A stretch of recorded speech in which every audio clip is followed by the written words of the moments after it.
I always knew I'd do something creative in the future, which is funny because I'm in finance. I'm convinced that everybody's just winging it. You've got this idea, you've romanticised it, you have to make it work, but sometimes the reality is you need to change. Networking moves the needle for you. Absolutely. Start speaking to people. Even if that person isn't your client, they might know someone. You almost have to rewire your brain into having confidence. I just stopped for a moment and I thought, there's a growth moment. Ooh, is my prefrontal cortex?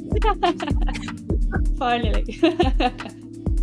Welcome to Coffee and Oysters, the London Business Babe podcast, where we get you together by chatting about the business tips that actually work and where it's worth tapping your oyster. My name is Arta Matthews. I'm a certified Notion consultant and founder of the Notion Bar, where I get my clients together by building intentional and beautiful personalized productivity systems in Notion. For my systems loving girlies, there is no need to suffer with Notion alone. I'm running the next session of the Big Notion Energy Academy. Anyways, I like to do a little sit down and let you know what's going on with my life. In terms of what I'm working on right now, I'm still in full flow journal mode. Every year I create a Notion journal template called the Happiness Bar. This is the 5th year doing it, and it's been really exciting to see the sales come in. I've only posted to the people who have signed up for early access. For the past 5 years, I've been collecting self-care tips. If you're part of the journal community, you can submit a self-care tip. It will go into next year's journal. I've been collecting them over 5 years now, and I've got 251 self-care tips at the moment, which is just so cool. Each year, the journal gets even better. Like this year, there is a chart for mood and sleep. It's really cool to see this community grow. I've already had ton of downloads and people have been giving it 5 stars without even launching it to the full email list yet, which is incredible. If you are interested in seeing what I'm talking about, I will put it in the show notes for you to explore. It's called the Happiness Bar. The next thing that I need to do for it is film a YouTube video walkthrough, because that is where I get most of my sales. I'm actually doing it directly after this since I've already got the setup. So I did notice a slight dip in sales last year because I did not launch a YouTube video walkthrough for it. So I'm not going to make that same mistake again. YouTube is really a life-changing platform, which I'm going to kind of force myself to get more into. And I think a tactic for me that I'm going to use is to force myself to batch film some kind of YouTube video when I sit down for the podcast anyways, because then it's not a whole other like effort and barrier to entry for me doing it. If you are interested in following my YouTube journey, you can follow me at the Notion Bar on YouTube. Another lesson I've learned recently is post on your damn stories. I run a newsletter, the Notion Zeitgeist, and of course, this podcast is also on Substack. And I've been forcing myself to post stuff on my stories with the links to the newsletter or the podcast, and I've seen a significant increase in subscribers from people just like clicking on the link and being nosy on like what I'm up to. And so if anyone is listening, post on your damn stories. Won't lie, this time of year I am stuck in the house because it's just really busy. But I have really been into Vinted lately. I do actually chat about this in the episode coming up. For those of you watching on Substack or on YouTube, which you should definitely go follow if you're not, I am wearing a bright blue turtleneck, which is actually vintage Ralph Lauren that I found on Vinted for a steal, and I'm kind of obsessed with it. So I've been really into Vinted at the moment, brands that I love, or just really interesting vintage pieces. You can find like a cult piece, but for half the price or less on Vinted. Why are we spending money when we don't have to? And also, it's just better for the environment. It's better for the people. I feel like I'm supporting a small business. Vinted is my love this week. That's enough about me. If you are subscribed to the Substack, every couple of weeks I release an email called Manifest Mondays, where it's a chance for you to pop in the comments something that you are manifesting for yourself, and then I shout you out on the show. No new entries this week, which is boo, boo, tomato, boo. You never know who's listening. I am manifesting myself. Last time I was manifesting a brand deal. I am manifesting a viral post. That is what I'm manifesting. I've been creating these social clips using Descript and I've been slowly posting them out. They are getting some traction and people are interested. I feel like this podcast will blow when one of those clips blow. And the thing with algorithms and social media that I've learned is that you need to give people things to binge. I'm not too worried about like the low level of engagement I'm getting at the moment for the pod social clips because the people who are engaging with those posts are like really messing with the podcast. So those are like high quality engaged interactions that are happening, just guiding my time at the moment where that one clip sends us into like the stratosphere. The content I'm posting is giving people things to binge when that moment does happen. I'm also experimenting with the format and noticed that when there's background music in the clip, it performs significantly better. I'm doing lots of micro experiments. So yeah, just really excited for that to happen. But I want to shout out some of you.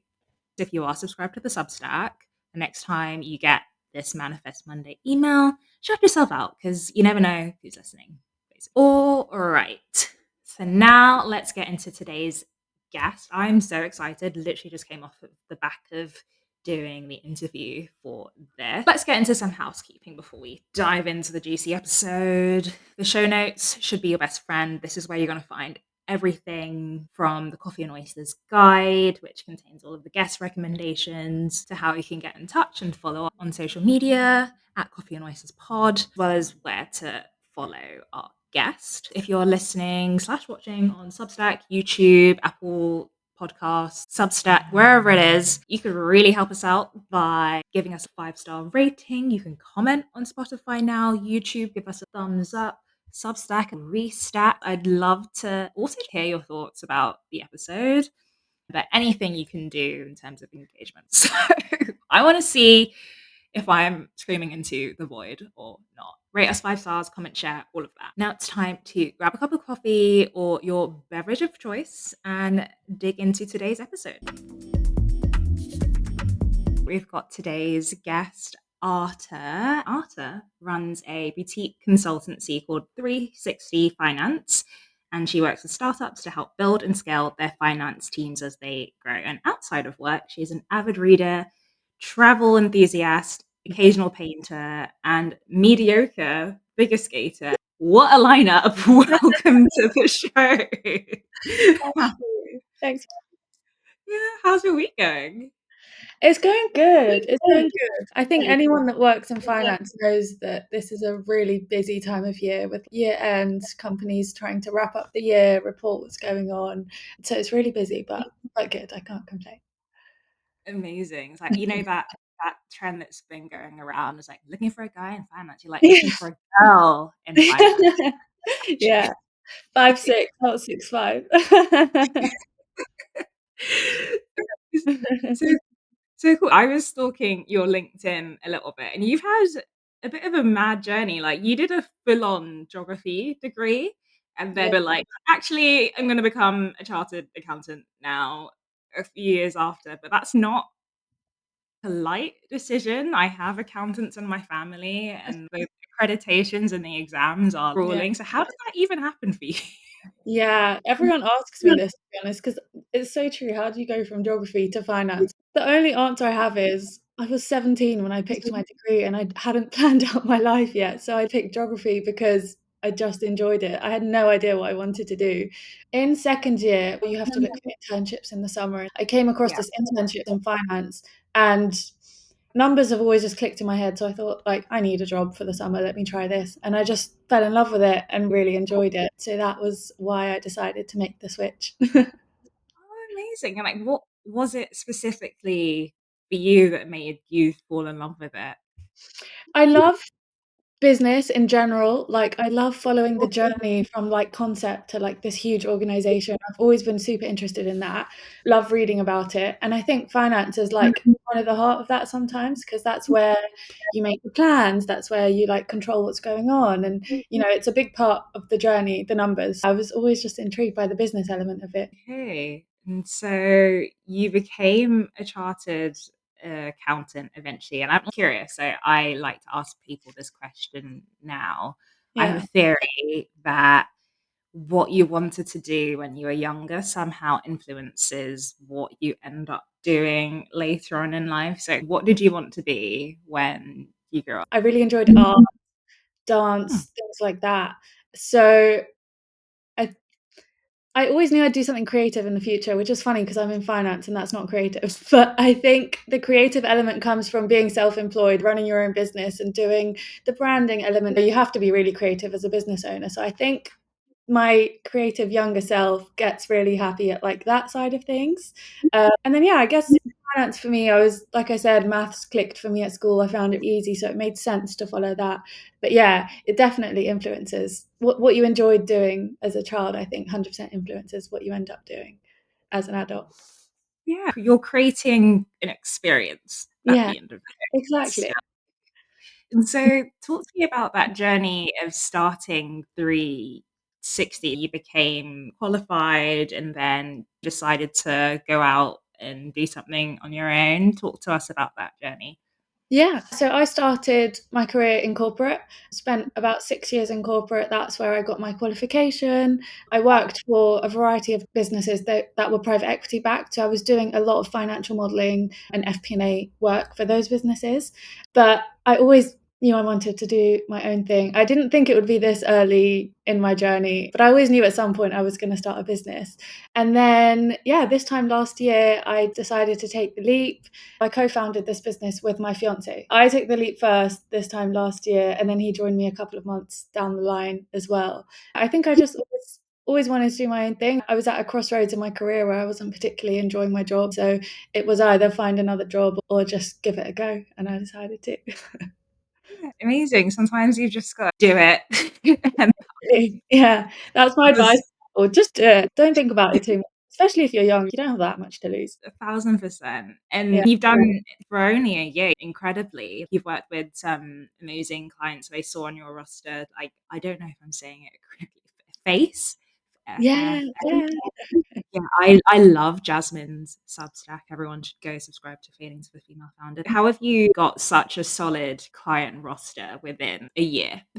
I didn't have much of a network apart from corporate Mm. people that I knew from different jobs. But having said that, I think living in London is such a blessing because there's so many communities like Curve Club we were just talking about. There's so many others as well. So I've really made the conscious effort to get myself out there, join these communities, go to 3 or 4 events a week, which is a lot. I expanded my network and that's how I started getting my first few clients. From there, people start referring you and it gets a little bit easier. Mhm. I suppose, like, obviously, it's caught on like wildfire with what you're doing. What do you think the unique problem that you're solving is for people?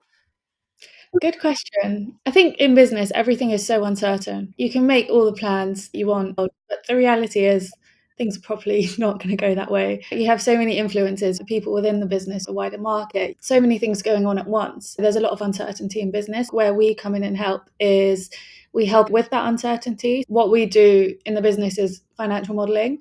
And I think that helps people use data to make decisions, answer questions like, where are we going in the future? How have we done so far and how's that going to shape our journey in the future? And it helps reduce that uncertainty a little bit so you can make plans. Mhm. 1,000%. Data definitely tells a story as well. Like, I work with data a little bit in my job. The more you know, the more you know. Yeah, 100%. 100%. And it's also like, because a lot of companies have a lot of data, right? But they're not using it to get proper insights. So it's one thing having the data and it's another thing actually using it to paint a picture. Mm, Yeah. 1,000%. Another question for you is, as you were going on this journey of becoming self-employed, was there anything because it is the Wild West out here. It definitely is. Are there any skills that you've had to learn and figure out? And even like networking, it sounds like you're a power networker. How have you developed through that process? Yeah, there's so much you have to learn. In corporate, you can pick up a skill, become good at it, and like build a really good career out of it. But the second you step into like self-employed land, you have to wear so many different hats. I worked in finance, I knew my numbers, but I didn't know anything about sales. I didn't know anything about marketing, PR, like networking. Like you say, I was so shy to go into a room on my own and introduce myself. That made me so anxious. I've had to learn on the job and I still learn every day. You just have to put yourself out there and try. I'm convinced that everybody's just winging it every day as well. Yeah, no.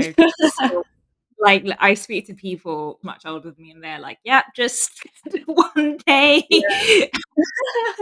Yeah, it's so true. And that makes you feel better as well, because the imposter syndrome is a lot sometimes, but it makes you feel better when you see someone you look up to who's done amazing things and they're like, yeah, I'm also winging it.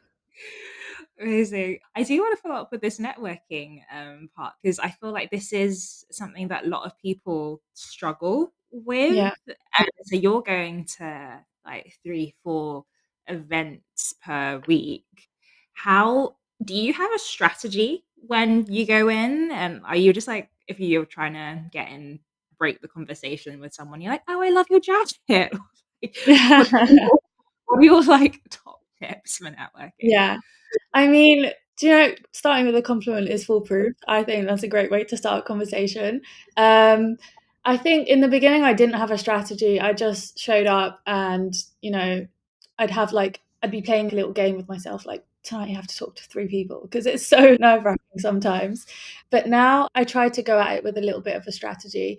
I always say with networking, it's only valuable when you have some value to provide and then that person can provide you value. I do some mentoring with younger people and I always tell them, work on yourself first, build your value, build your confidence, and then you'll find networking so much easier because you can walk into a room and be like, I know my value, I know what I can provide.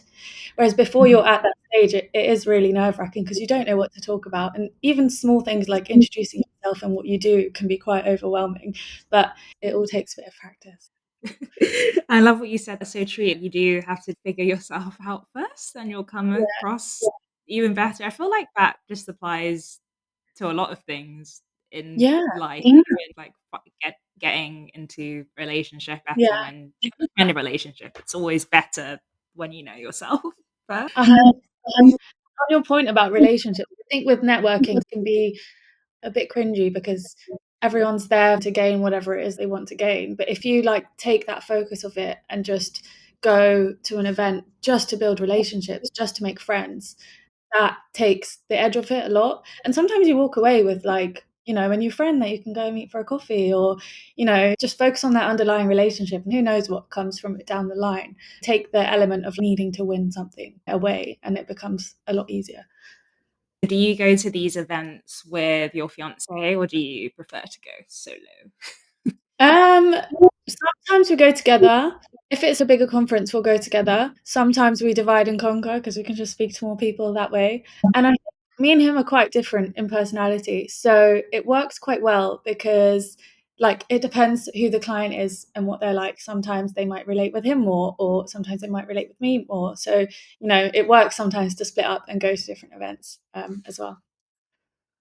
Okay, and Yeah. is it just the 2 of you running the whole show? Do you outsource anything in the business? We have 3 freelancers that help us out, which works really well for us because sometimes demand is high, sometimes it's low. So it's like a good way to have the help when you need it and not have the costs when you don't. And Yeah. what do those freelancers do for you? They're all qualified accountants and they help us out with the modeling. Ah, It just frees up our schedule to do new business, meet new people, or if we have a big project to focus on, we can focus on that and they'll handle other clients. fair enough. And your work is quite technical. How do you handle the creative side of business? Like, who does your branding, website, graphics, that kind of thing? Is that all in-house, or do you outsource that? That person is me. I do all of it. I just really enjoy it. I really enjoy the branding element of it, putting together websites and colours that go together. So yeah, I put all that together like a little passion project. Yeah, must be nice as well because you're sort of thinking about numbers a lot, that, Yeah. like, creative outlet to Yeah, do. 100%. And it works in finance as well. Because finance is so notoriously technical, it also gives us a bit of a USP, I would say. Because I've put that effort in branding and our website making us look good, it just makes us look a little bit different because, branding is such an afterthought in finance. Nobody cares about how things look. Obviously, the number what's actually important, but it doesn't hurt to look at something nice. So yeah, I think working on the branding has helped set us apart. Have there been moments where you're like, "Okay, this isn't working. We need to pivot and do something different here." Have you reached that stage yet? Definitely, multiple times. Okay. I think part of starting a company is knowing when you need to pivot because you can be so married to the idea sometimes. You've got this idea, you've romanticized it, you have to make it work, but sometimes the reality is it's just not working and you need to change. That happened to us quite early on in our journey where we set out to help super early stage founders pre-revenue. Our idea was to help them out because they don't have the expertise when it comes to fundraising and modeling. They don't have in-house teams. They don't have the budget to access this kind of support. So naively, we started out thinking, let's focus on that target market. But we quickly realized that there is no budget whatsoever Yeah. with that target market. And so we were finding it really hard to get sales just because there's no budget there and there's also no real need for like a really detailed financial model. So it was Mm. too there's no value add there because they're not seeing that value or not needing the value. And also there's no budget. So that was our first major pivot to kind of move a little bit away from that and work on startups that have a bit more traction and are growing. How did you transition into, like, your current target audience of later stage startups? Good question. We didn't find it too hard because when you go to these events, you have startups of all stages. It was just a case of refining our services, thinking about the challenge that we're solving, and speaking to a different target market, basically. We didn't have to change too much what we were doing, just repeat the process, go to the same events. I think just talk to different people.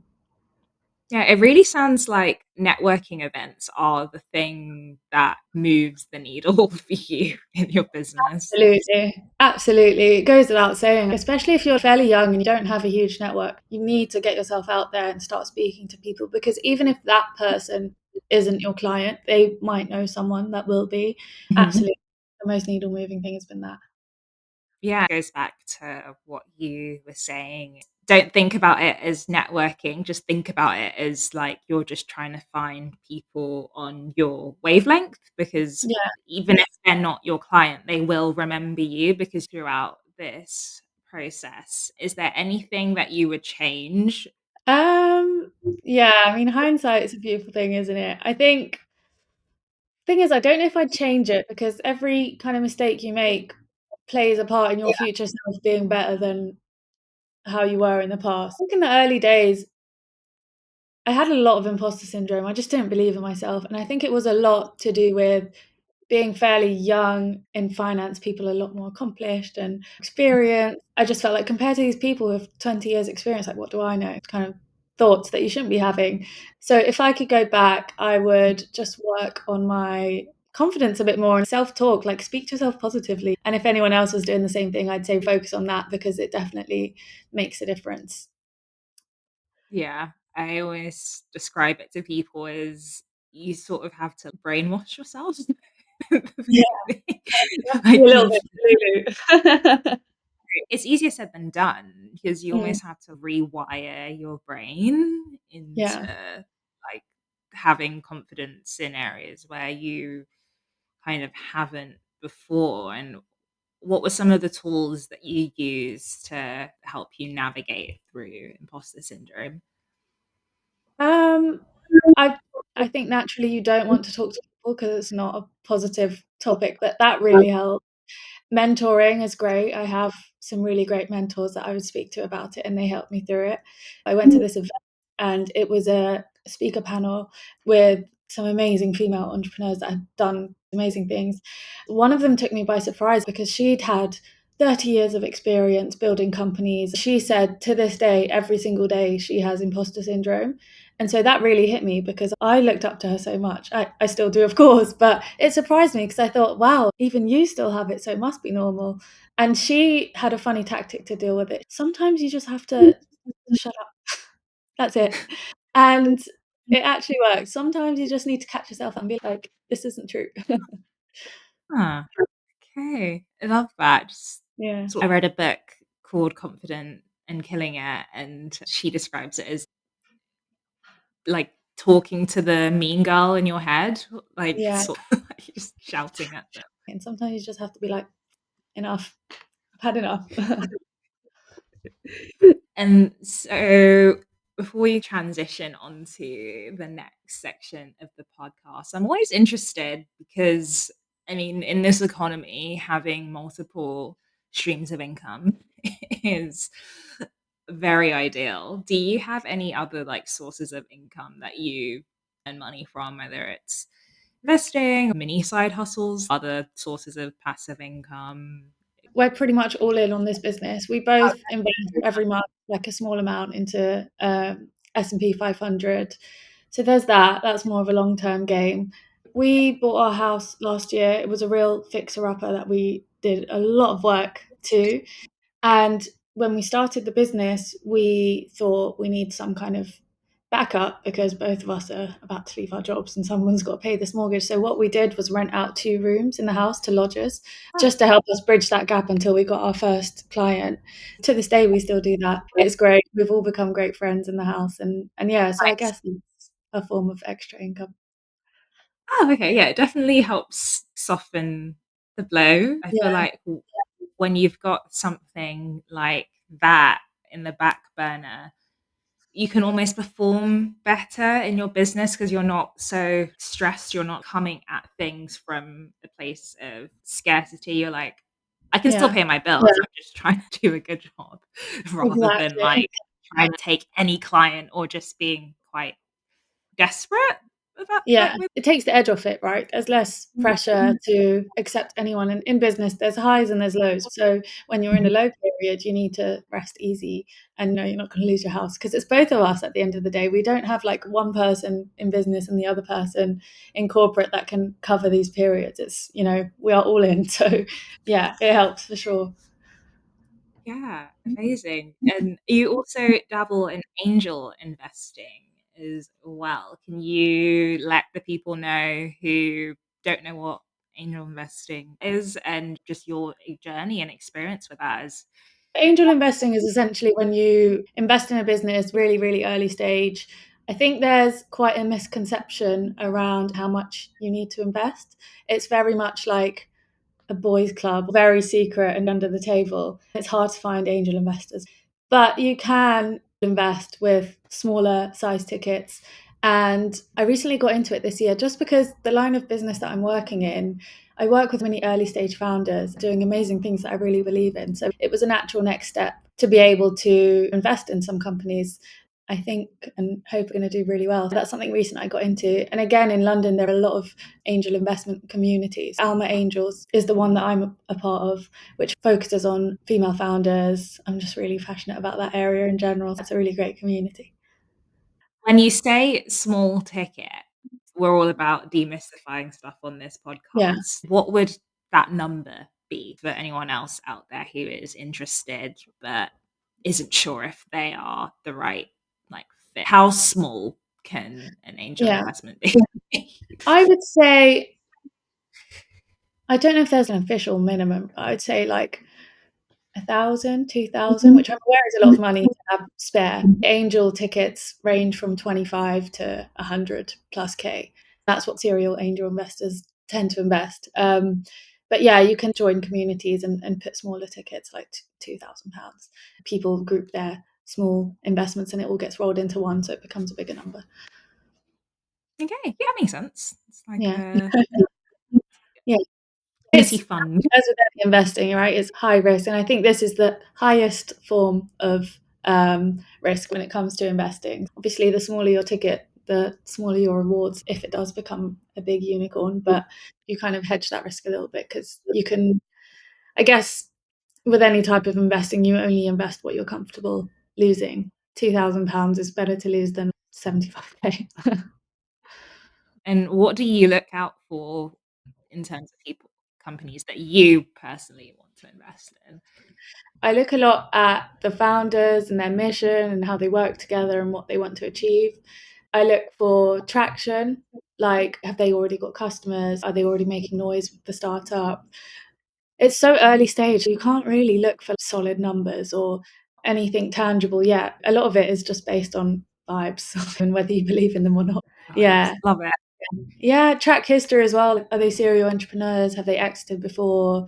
Yeah, yeah. I tried to go for businesses with co-founders, just because it almost de-risks the investment a little bit when you've got two people running the startup, because that's two different skill sets and that's two sets of. So for me, everybody has their different criteria. Thank you Yeah. for shedding some light on angel investing.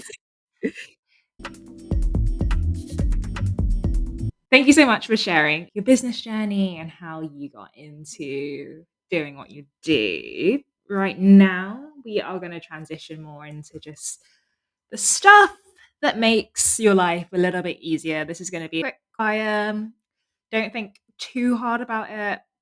So, the first question I always have for people is, do you have a walk up song or a song that could just gets you like hyped? I am building a Spotify playlist Nice. at the moment with all of the suggestions. I will release it to the world once I get enough songs.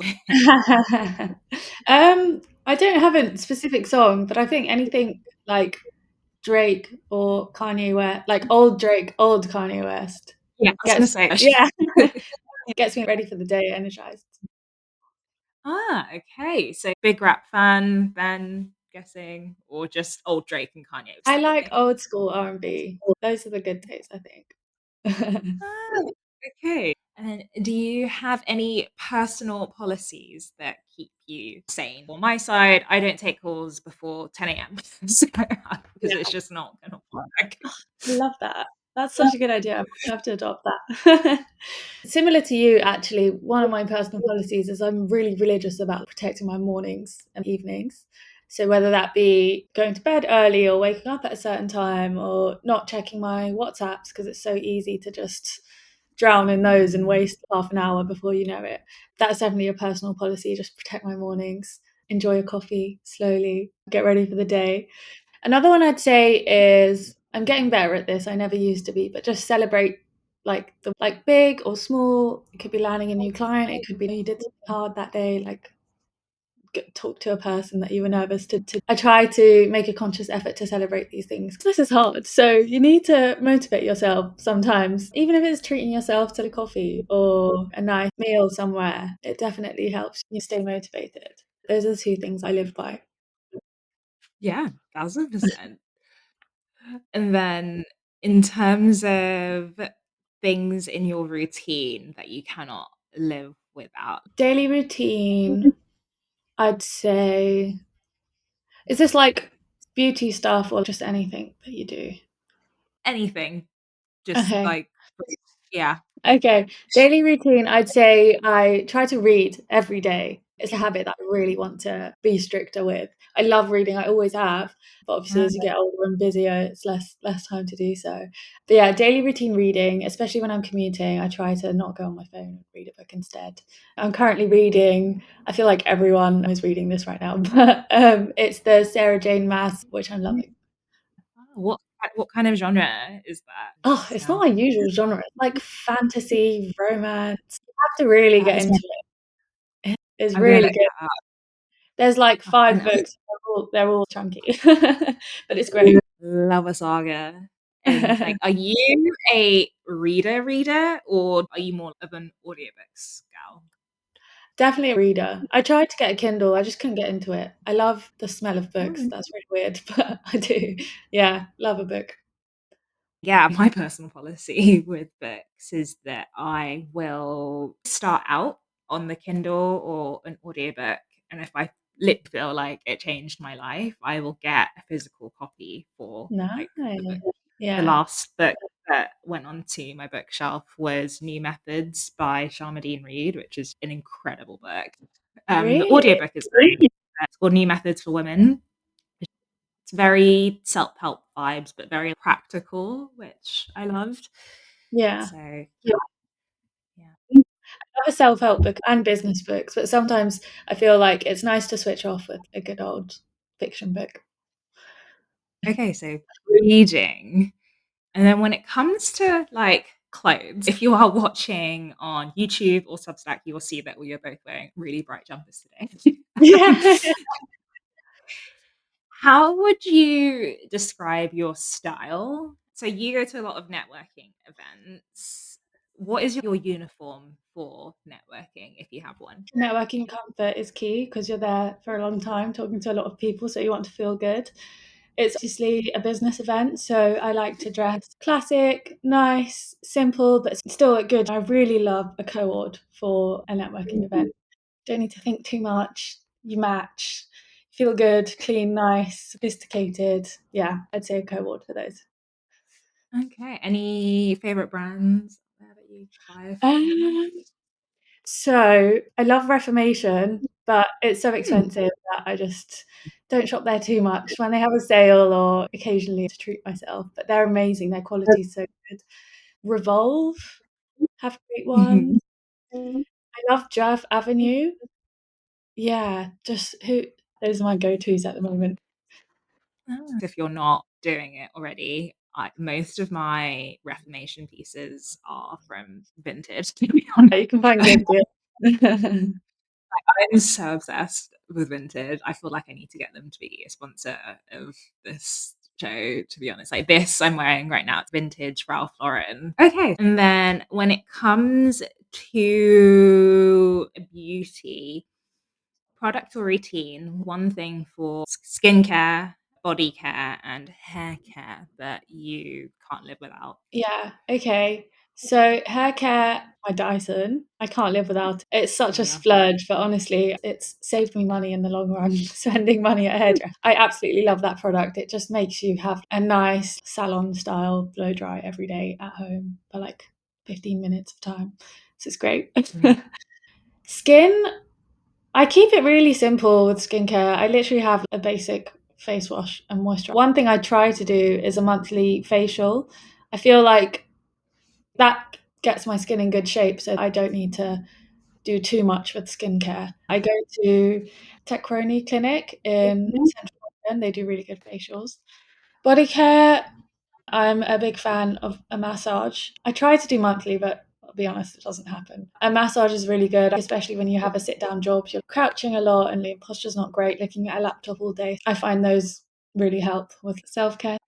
And then moving on to techie business stuff, are there any tech tools or apps that you feel like level up your life? ChatGPT. Yeah, go for it.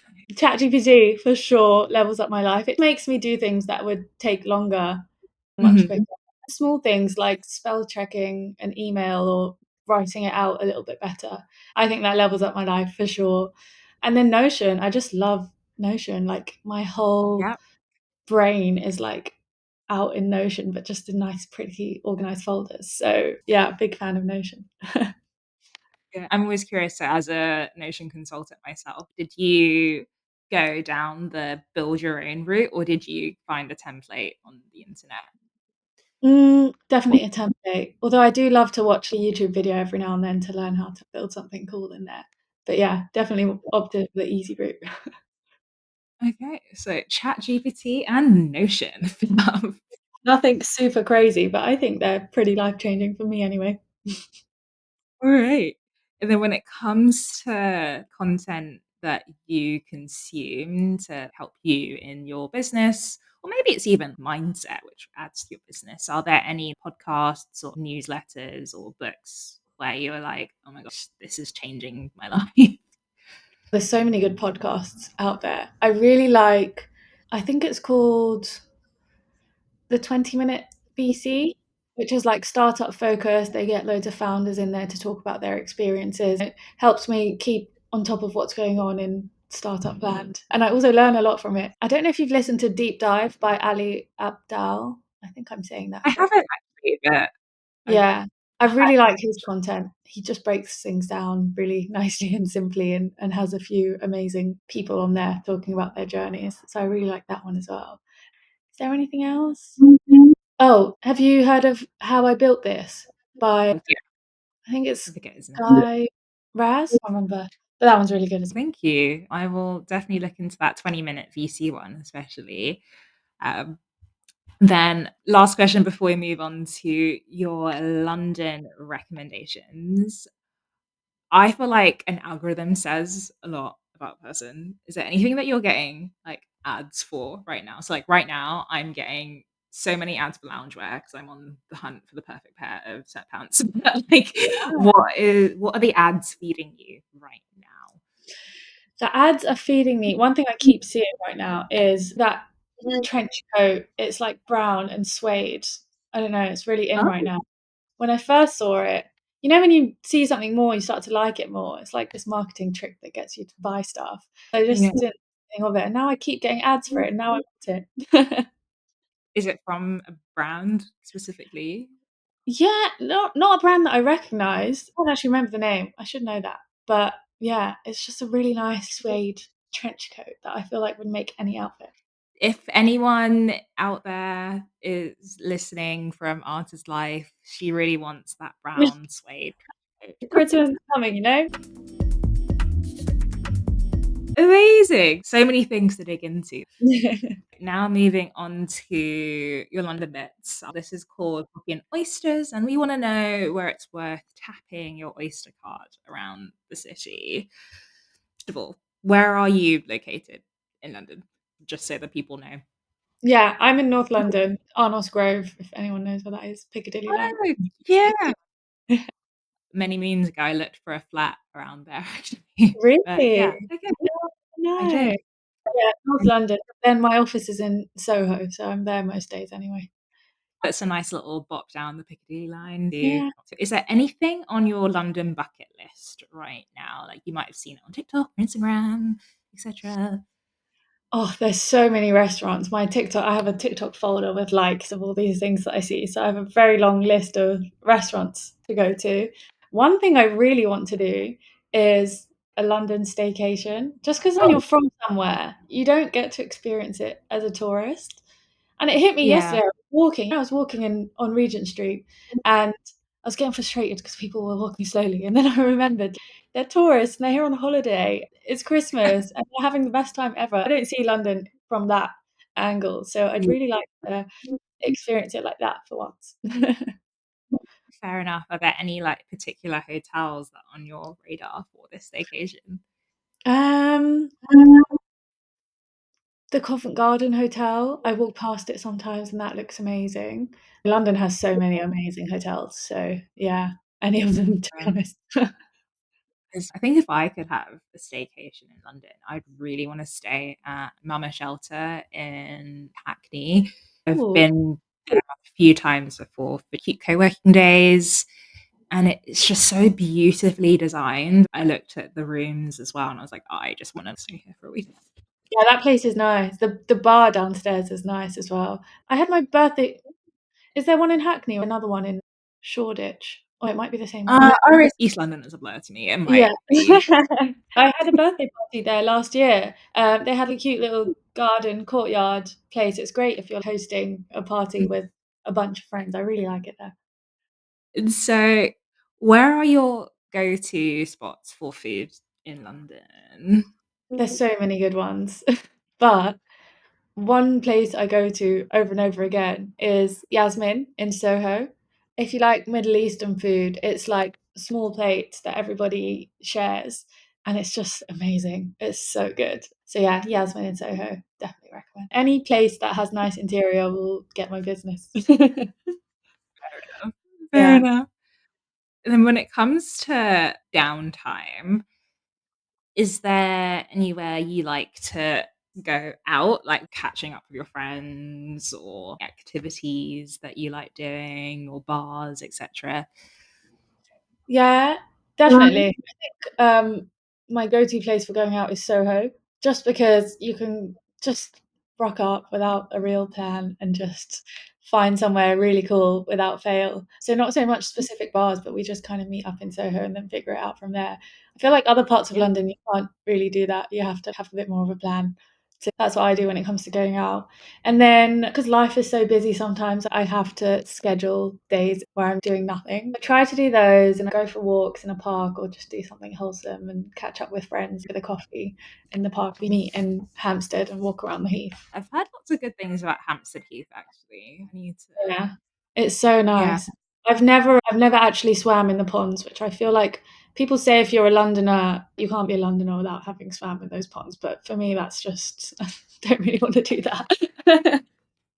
I know what you mean. Yeah, Like, it's still London. It's still exactly. coming from the Thames, you know? Like, probably. Exactly. Then in terms of, like, I feel like London is the member club central. Are you a part of any or even, like, co-working spaces? I know you have an office, but just wondering if you are, like, signed up to anywhere.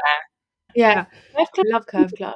I'm also a part of a community called Opus. I don't know if you've heard of that, but it's a great No. community, with founders, and they have an office space in Holborn, I think it is, that as well. And then I'm part of loads of communities which don't necessarily have, like, a workspace, but they do meetups. Once you start looking, you open a world that you didn't know existed. Kind of, like, restrict myself.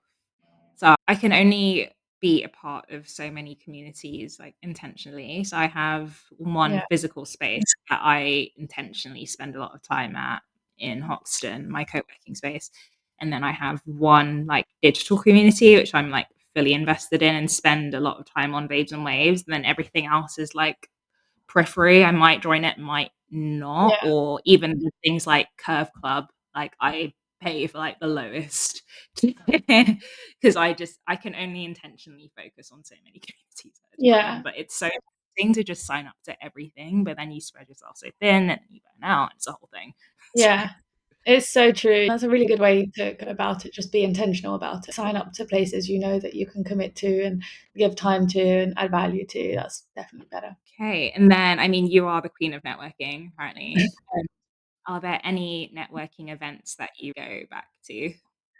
There are quite a few. So there's a community in London called Table for 10. It's an angel investor community that hosts dinners every now and then. So I've gone back to that one a few times. It's really good. They host it at a lovely restaurant. It's small, it's like 10 people, so you really get to know everybody there. I find myself going back to that one quite a lot. Cool. Oh, that wraps up Arta's Guide to London. Thank you for sharing. I'm gonna post all of your recommendations from your London recommendations and like your life recommendations in your very own profile page in the Coffee and Oysters Guide. If you feel like that was a lot to take in, don't worry. If you go to the show notes, you can find Arta's profile page and click through all the recommendations at your own pace. Thank you for sharing. Now we're gonna wrap up with some more introspective questions. You've been on this journey. It's been a whirlwind of a year. Well, like, when was the last time that you were proud of yourself? Could be something big, could be something small. Um, like I said, I'm trying to celebrate the wins, big or small. Last time I was Mhm. proud of myself, a couple of weeks ago, I had a client that was a little bit difficult. They sent an email that wasn't very nice. Usually, I would take that so personally and get really upset by it. But in that moment, I dealt with it really well and responded nicely. It was constructive back and forth about the project. I just stopped for a moment and I thought, There's a growth moment." Like, I didn't take that personally and I dealt with it really well, and that's growth because usually I'd get really upset about things like this. So I'd say that. It's only small, but yeah, I was proud of myself. I love those moments of maturity where you're like, "Ooh, is my prefrontal cortex using?" Finally. Love that. And then when was the last time you were proud of someone in your circle? Um I wanna say I'm proud of my brother, 3 years younger than me. He's in corporate, and he recently got promoted, so I'm a very proud big sister. Love Yep. that. Is he an accountant as well, or No, he's always been a computers guy. He's a cybersecurity consultant. okay, very technical, very Yeah, technical. very technical. 2 final questions. Is there anything that you want to plug and or need help with? This is a little secret community we've got going on. So you never know who might be listening. Yeah, that's a good question. In terms of plugging, I don't really know what to plug. I guess if anyone is looking for financial modeling support, then I'm your girl. Otherwise, I don't really have anything to plug. But yeah, that's it. Okay, fair. Is there anything you are needing help with at the moment? Could be a business question. Could be Oh, yes, I am looking for help with, like, the sales and marketing side of my business, just because as much as I enjoy doing it, I don't have the most time in the world to do it. I need to focus on clients and delivery. If there's anyone in the community that can help, please reach out. love that. Well, thank you so much for coming on today. This has been so much fun. I'm going to post all of your recs in your Coffee and Oysters Guide profile page, which people can find in the show notes. But this has been fascinating, honestly. Aw. Let the people know where they can find you. Yeah, so you can find me on LinkedIn, and my website is www.360finance, but the S is a 6. That's my website, so you can find me on there as well.